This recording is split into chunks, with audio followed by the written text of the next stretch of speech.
Magandang araw sa inyong lahat. Ngayon, tatalakayin natin ang karnaping ayon sa Republic Act No. 10883 na kilala rin bilang New Anti-Carnapping Act of 2016.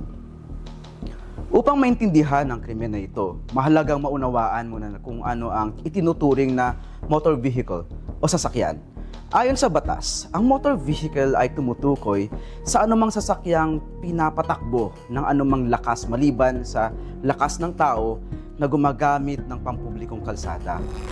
Kasama sa definisyong ito ang malawak na hanay ng mga sasakyan, kabilang ang mga kotse, motorsiklo, truck, at iba pang katulad ng mga sasakyan na dinisenyo para sa transportasyon sa pampublikong kalsada.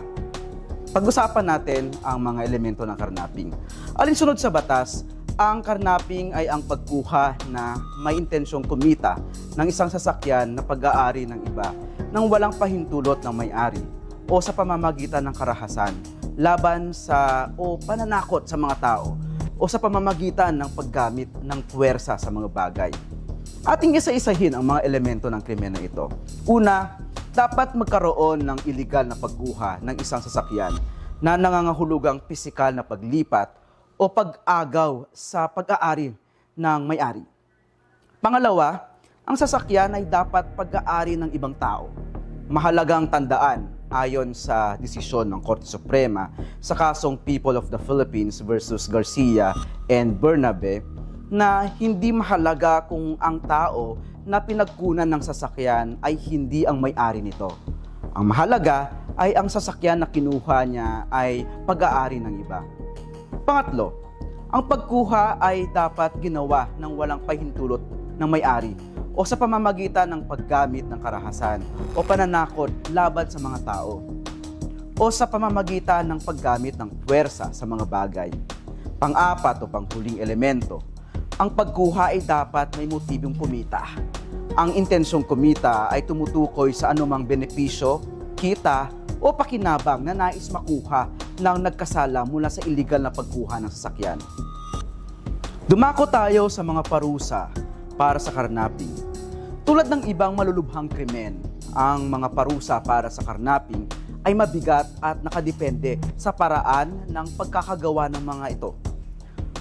Kung ang karnaping ay ginawa ng walang karahasan o pananakot sa mga tao o ng puwersa sa mga bagay, ang parusa ay ang pagkakakulong sa loob ng hindi bababa sa 20 taon at 1 araw, ngunit hindi hihigit sa 30 taon.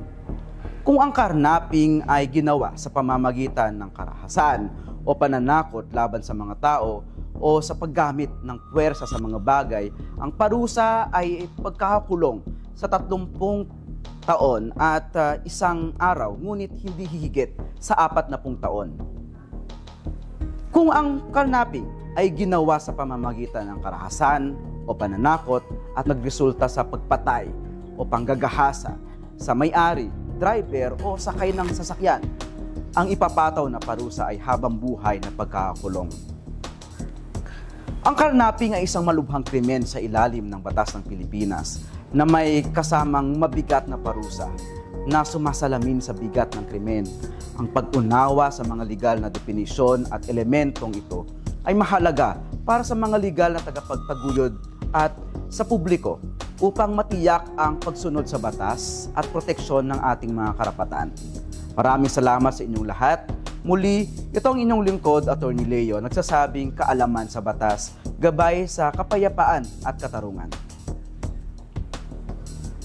Sa bagong Pilipinas, ang gusto ng pulis, ligtas ka.